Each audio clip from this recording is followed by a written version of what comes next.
Here we go.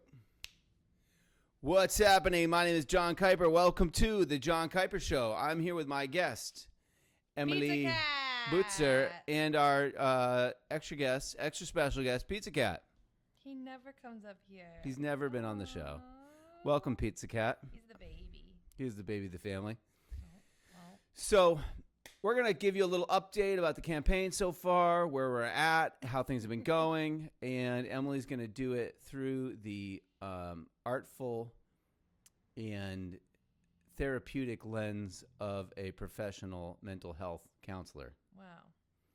Because that's the only way to do politics right now is with a smart and effective therapist by your side, right? Yeah.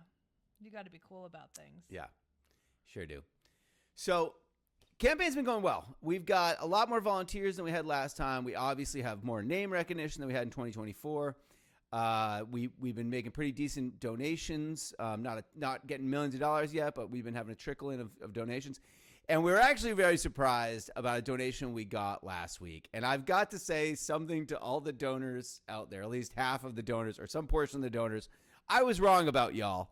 So I had this assumption in my head that anyone that was going to give me any large amount of money, like over, $1,000, which no one's ever given us over $1,000, I assumed that they would want something from me. They would be pushing an agenda, or it'd be like a political action committee, and they'd want me to support like whatever their, thing was, environmental or gun control or whatever.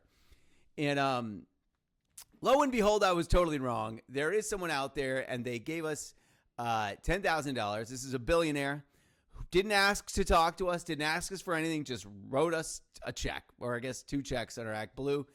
And so this was crazy. I mean, we were freaking out about money, totally freaking out. And like I said, we're getting some money come in, but it was such small numbers. And part of the thing with the money, too, is it's not just the fact that you need money to run a campaign, obviously. Mm-hmm. It's also the fact that your fundraising is public. We have to publicize these numbers every couple of months or whatever the filing period is. And then people know. So if someone goes, oh, that guy's only raised $5,000 or he's only raised $10,000 or whatever the number is, they just frequently will not take you seriously as a candidate. So we've been just doing everything we can. And the other thing that you want is, if you can't get, $1 million, what you want is like 1,000 or 10,000 donations at $5, like small dollar donations, but a bunch of them looks good too. So if you raise $100,000 and that's all you had, but it was all $5 donations, it means you have a lot of committed people. So one interesting fact, Marjorie Taylor Greene is the congressperson that receives the most in small dollar donations. Out of everyone in Congress, she gets the most. And it's because the people that support her are lower income, and so that's where her money comes from. So anyway, it's just kind of funny. I had this thought in my head about what we would have to do to get money from billionaires. I was wrong. There's benevolent billionaires out there willing to give a campaign like mine $10,000. And if they're willing to give me $10,000, I would assume that there's probably other people out there in the same category that aren't looking to control the campaign. They just want to be supportive. And I want to thank that person out there. We're trying to meet up with them to publicly make a statement, and obviously it'll be public, but we're waiting until that day to really say who this billionaire is, because it's just such a funny relationship thing that we never thought would happen.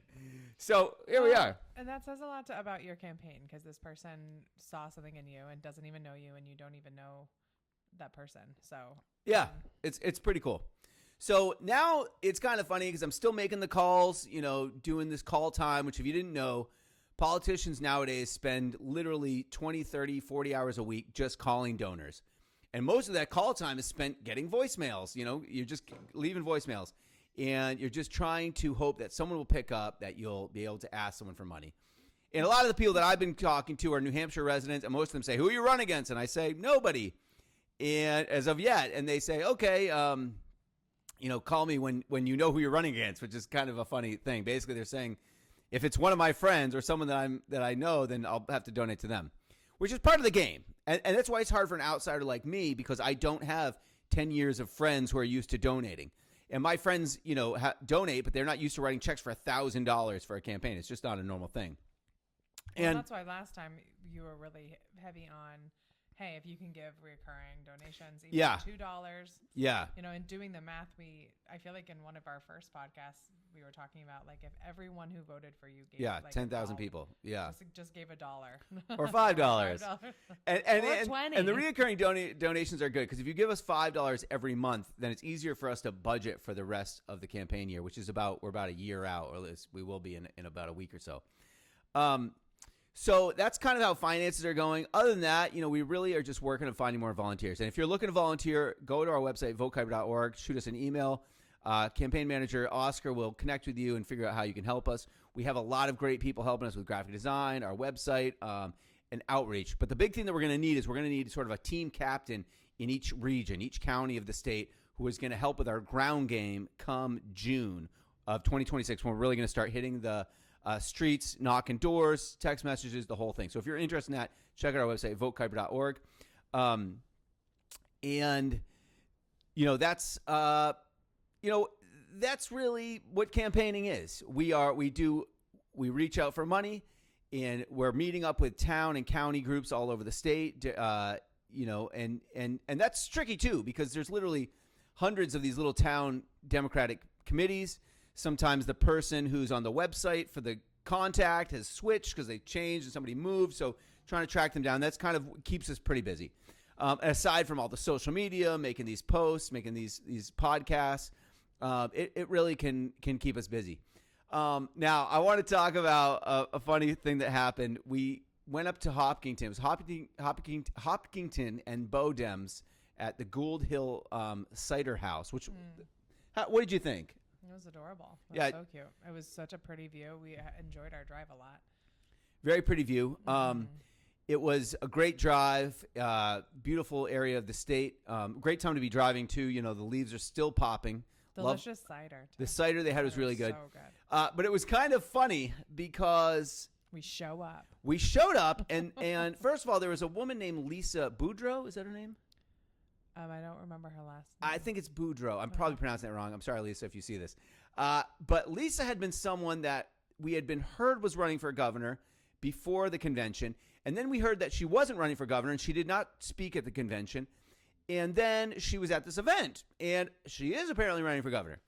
It was exploratory. So she's running. She has an exploratory committee, which just means that she's in the pre-stages. She hasn't started actually running. It's kind of a political jargon term, and it just means that there's actually limits, I think, to how much money you can spend. I don't know. But it's something people do before they run for governor if they're not sure if they want to run. I didn't do that because I had all these signs in my attic. I was going to run one way or the other. It did not really matter to me. So that was not really something that we did, but it's something that she was doing. Mm-hmm. And so, but before she spoke, we had a blast from the past when who shows up but Cindy Warmington, who really was the motivation for me running in 2024. Absolutely was the biggest she was really motivator.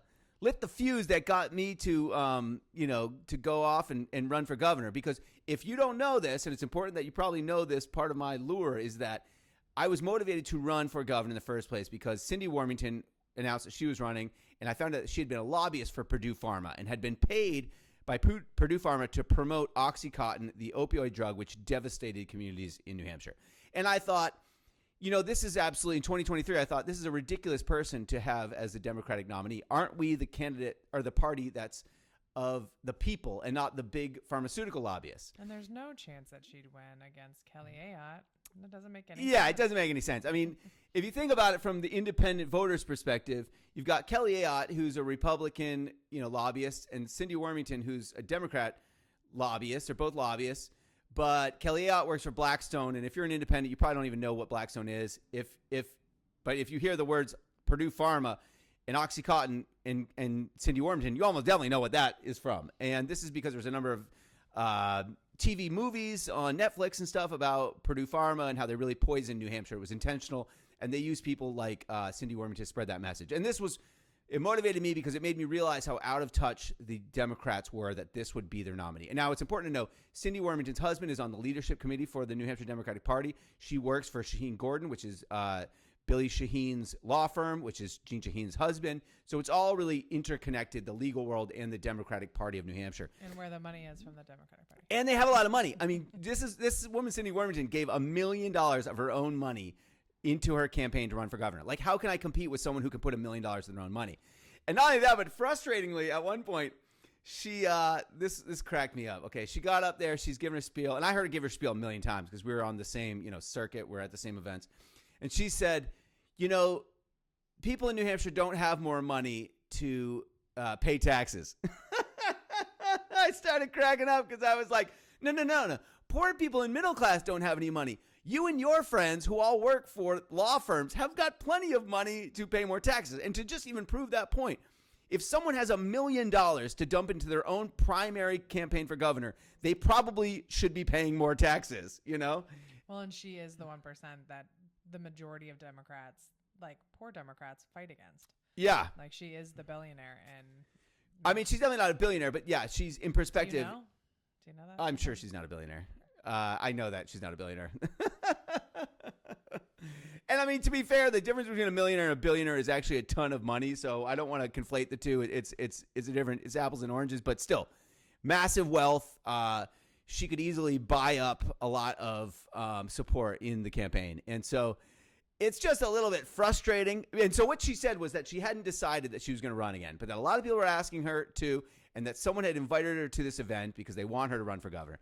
And it's just kind of funny because, just to remind you, if you don't remember, I started out running as an independent. And the reason I was running as an independent was because I thought that I had a better chance of winning. Because the Democrats are polling at like 30% right now. It might have gone up a little bit, but they're polling lower than Donald Trump, right? And the reason I think that the Democrats are not polling that well is because the candidates that they pick are so similar to the Republicans. They need to draw a distinction. You have to be a different party. The Democrats functionally have to present a different image, a different message than the Republicans. But if they have wealthy people that are, for instance, lobbyists as their candidates, and the Republicans have wealthy people that are lobbyists, on the one side, you've got the Republican candidates saying, hey, I'm here to help the rich people and help the corporations, and hopefully the money will trickle down to the poor. Now, we know that doesn't happen, but at least they're being honest, whereas you have the Democrats saying, I'm rich, my friends are rich, I'm going to help poor people. And then it never happens. And this is what people don't like about the Democrats, is at least the Republicans are honest. They say they're going to screw you, and then they do. The Democrats say they're going to help you, and then they don't. And I don't see how a candidate like Cindy Wormington is going to offer any difference from Kelly Ayotte to the average voter. And it's just the lobbies for Purdue Pharma thing is going to sink her again. There's no world in which she gets out from under that. I think she might think that it's different somehow, but I don't see how it would be. Well, then, John, what would you do if she ran? We'll see. I mean, we've got all options on the table for sure. There's many things that we could do. I mean, one of the things that Democrats have got to realize is there's only really ever been two parties in the United States, right? Two political parties. But it's not always been the Democrats and the Republicans. What has happened is multiple times in the history of this country, one of the parties has become functionally irrelevant and has been replaced by another party. And frankly, this is why I didn't want to run as an independent, because this is what would have happened. Okay, I can tell you right now what would have happened. One of two things. I would have run as an independent, and I would have offered the people a real difference. They would have had Republican and then Democrat, which is Republican light, and then Jon Kiper, who is the man of the working class. Okay, now maybe I wouldn't have won. Maybe I only got 20% of the vote. But in a three-way race, I would only need 34% of the vote. So let's say in 2026, I got 25. In 2028, I get 30%, and by 2030, I get 35%, and I win, right? And then what would happen to the Democratic Party? It would slowly die. It's dying right now. And I said this when I was running as an independent. I said, the Democratic Party is dying.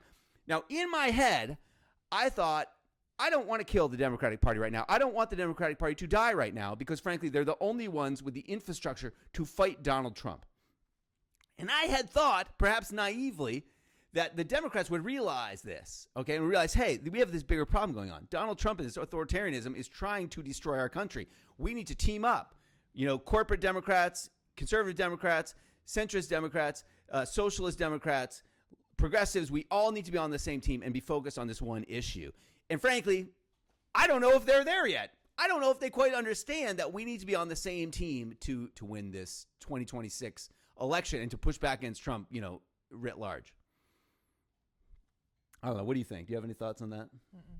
So this is kind of, and one of the things, it was funny. So I said to Emily the other day, one of the ways that I defined my last campaign was holding the Democrats accountable for their actions, because it seems like the voters are holding them accountable by not voting for them, but they're not holding the leadership accountable for those failures, and they're not replacing the leadership. And, Emily said an interesting thing, because I said, I sort of feel like I'm in this role to hold the Democrats accountable, because it just seems like somebody needs to hold the leadership accountable, and they don't want to be held accountable. And they frankly get very upset when anyone tries to hold them accountable for their failures. Then you can't really hold them accountable if you want to be part of them, right? This is the tricky part. How do I do that? Well, you have a knack of wanting to ruffle feathers.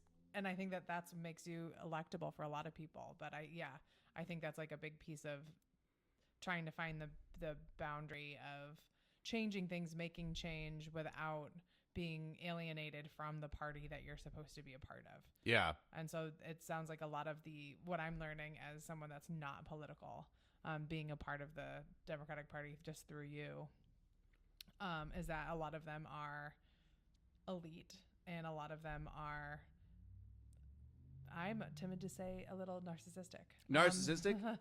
Well, they have a hard time with hearing any change or anything that they're doing wrong or anything that they could do to change to be better for their people. Yeah. And they seem really rigid in that, almost like it's attached to their own ego. Yeah. It's like a lot of rich people that it seems in general. That's like kind of how some rich people seem. Yeah, it's the thing that I find odd is that they don't seem to understand that a political party needs to win elections.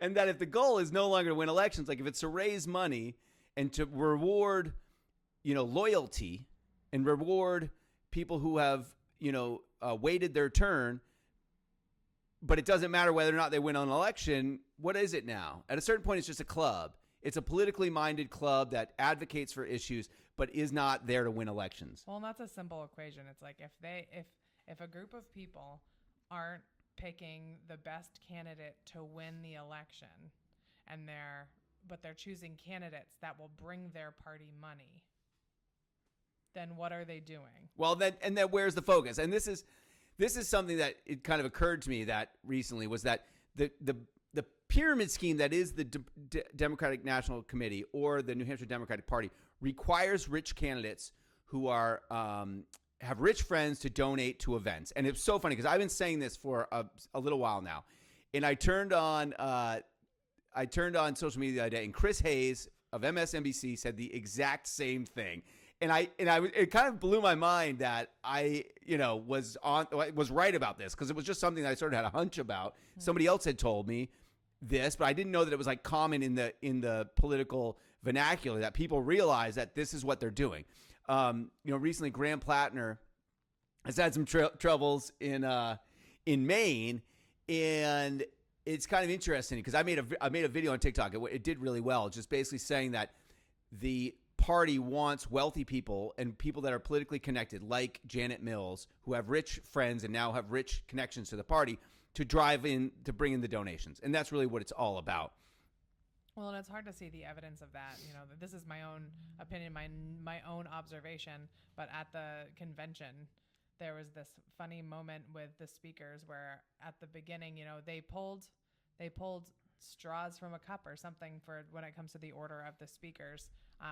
I felt like that it was hard for me to believe that, because all the speakers at the beginning were the rich ones, the ones with a lot of money. It felt like was it? Pappas spoke first. Oh, well, no. Sorry. So the reason Pappas and Goodlander got to speak first is because they're already elected. Do you know what I mean? So this is like the incumbency bias that they'll talk about. So they have a bias because they're already elected to CD1 and CD2. When it comes to these conventions, they're put in a different spot, even though they're running for re-election against other people. So then where was it in the lineup that our leader of the Democratic Party came forward and said, "That's it. That's the end of our show." So before you spoke, before yeah, any of the so people I like spoke. what she's talking about is that during the convention, there was basically two parts of it. One part where they have everyone that's on the board of the NHDP on the stage, and they're talking about what they've done for the year, what they're going to do, and some of the people who are already hold office give speeches like Pappas, Maggie Hassan, Jean Shaheen, all that. And after that segment, when there was 12 people waiting to give speeches that I'd worked a lot of time on, for some reason, Ray Buckley, who's the chair, got up on the microphone and said, "Okay, the convention's over." And 2/3 of the people just left. Also, it was the day of the No Kings rally, which is an unfortunate day to plan the event, but I think that was probably done a while ago.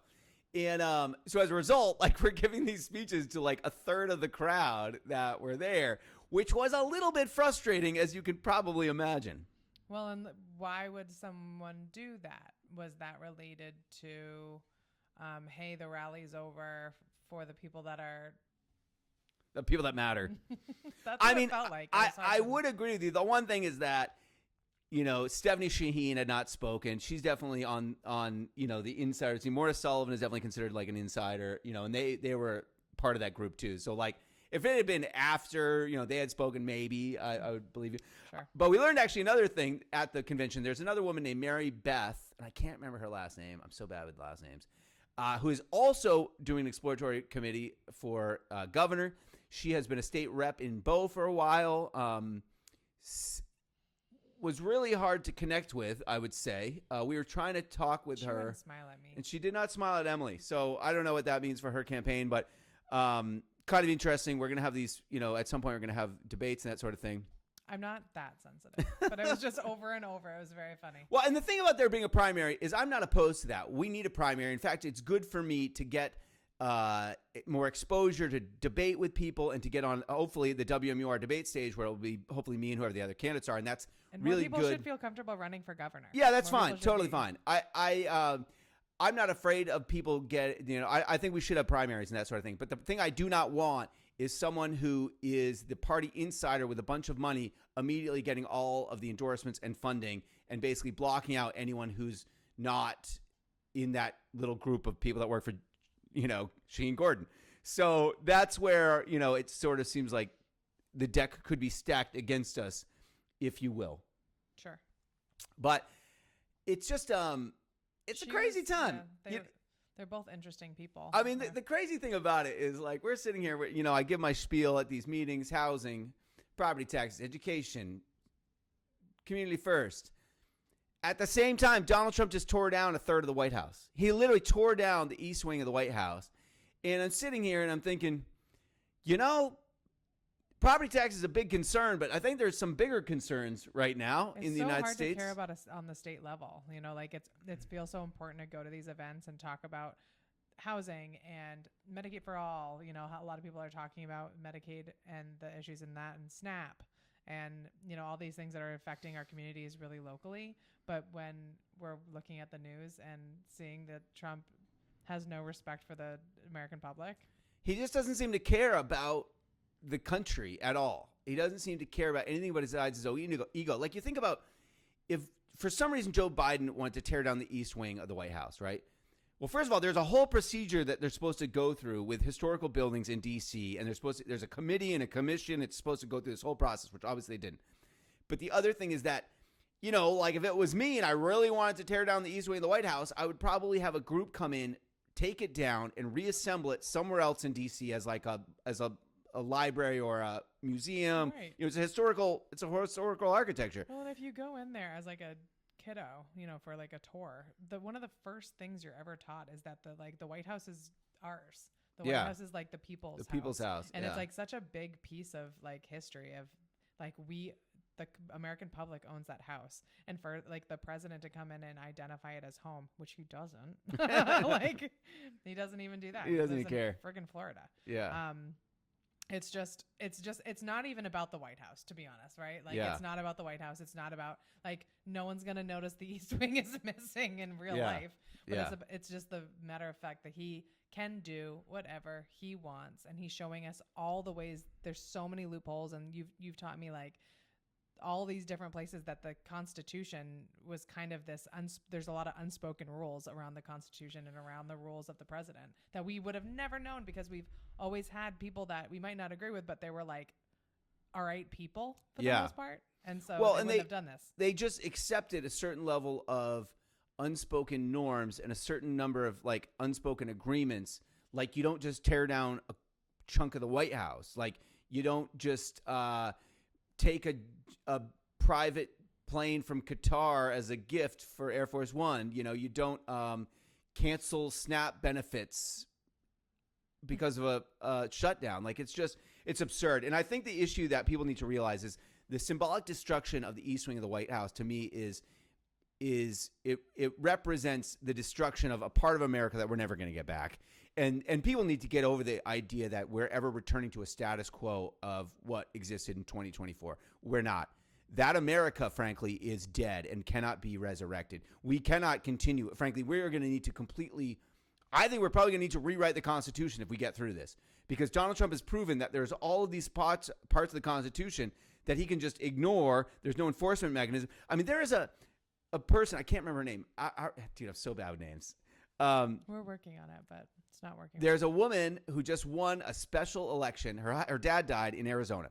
She won the House seat, and it has been a month, and Mike Johnson refuses to swear her in. Okay? Now, there's no rule that yeah. You didn't know about this? No. Okay, her name's Ajita. I can't pronounce her last name. Dude, what? So she won this election in a month ago. And Mike Johnson is simply refusing to swear her in. So she doesn't have an office. She can't do any work. Does he have to be the one to do it? Yes. This is garbage. And it's not written. There's no law that says when or how he has to do it. He's just, because of shutdown, he's just saying, oh, we're not meeting. But here's the thing about this woman. Her vote would be the deciding vote that would give them enough votes to release the Epstein files. What?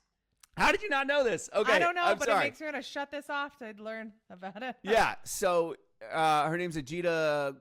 God, I can't even try to pronounce the last name. But yeah, so she basically won this special election. Like I said, her father died. He was in office. She won. And now she's just waiting around. And what if they never seat her? What if we win in 2026 and a bunch of seats and Mike Johnson just says, we're not going to give these people, I'm not going to swear them in. Oh my God. I mean, and frankly, people got to understand something. If you haven't been paying attention that long, the problems in the United States functionally in the beginning of our constitutional crisis began when Mitch McConnell refused to let the Senate vote on Merrick Garland's, Supreme Court seat. For those of you that don't remember, Obama appointed Merrick Garland to the Supreme Court, and it was like a couple months before the election, before the 2016 election. Yeah. And he just refused to let them vote on it because he knew that Merrick Garland would get in. And they blocked the seat, and then they ended up appointing I can't remember which Republican it is. A Republican to the Supreme Court in his seat. Was it Amy Coney Barrett? Or no, Amy Coney Barrett. No, it was it's Kevin Kavanaugh. So they put Kavanaugh in. They blocked Merrick Garland, and then the Republicans put in Kavanaugh when Obama was no longer president, and Trump won, and then so they use this excuse. Oh, we can't fill a Supreme Court seat so close to an election. Now, when Ruth Bader Ginsburg died, roughly the same amount of time distance from the election in which Biden was going to be president. That was immediate. That was so fast. They switched and they said, oh, no, we can. And we're going to have Amy Coney Barrett be on the Supreme Court as a Republican. So they have been and the problem is this, folks, is that we should have rioted in the streets when Mitch McConnell refused to seat Merrick Garland. We should have freaked out. We should have gone to D.C. We should have lost our minds. We should have protested. We should have done all of the things, and we didn't do it because we are lazy. And this is the natural cycle of basically this happens all the time with empires, and people need to recognize this. Well, and we have this weird basic trust in our government, and I know that things are slowly fading around that, but it's like you see it in moments like that where it's like, no, we should always be judging or be critical and be questioning because now we're in this spot. And I think it's just so important. I heard this. It's from a sci-fi book, this quote, and I can't read the book. God, my memory's not good. I should probably write all this stuff down before we make the podcast. Whoops. But so the quote is, strong men make good times, and good times make weak men, and weak men make hard times, and hard times make strong men. Right? And we are in the part, and I mean, you could say women too, but men and women, sure. Ugh. People. I need a little sound that I make every time you're annoying. No, so, but the idea is that good leaders make good times bring soft and weak people bring hard times, and hard times bring good leaders. And we are at that part of the cycle where we had it too good for too long. We all got weak. We got politically lazy, and this is the outcome. You know, it was so funny. I was going to the Kings rally, the No Kings rally after the convention, and we're walking up, and there's all these people leaving the rally, and they had signs, political signs. So I went up to everyone. I gave them one of my cards, and I said, "Hey, I'm Jon Kiper. I ran for governor in 2024. I'm running again. I'm the only one currently running against Kalia." None of them knew who I was. None of them any idea. Like, I ran in the primary. They clearly weren't paying attention to the Democratic primary. And I didn't put up TV ads, so, you know, they were limited, the advertising that we did. So not a lot of name recognition, apparently. But the frustrating thing was, I'm like, you know, if you guys just paid attention more, like all the time, we wouldn't be here protesting. Like, you wouldn't have to do this if we'd been paying attention and been realizing, you know, how bad of a candidate Joe Biden would be. Like, you know, just well, like. And the protesting is beautiful, and like coming together for a goal is great. But what is like what does it mean, and how are you going to do to actually change it? Because the protesting is bringing people together and revving them up for action. What's the action? And the action has got to be political change, right. You know, and that's what people got to remember is like protesting is great. It's helpful. It's one of the steps. It's one of the actions, but the final action has got to be working on political change. And that's why I invite you to come help me. VoteKuiper.org. It's a great show. Thanks, Emily.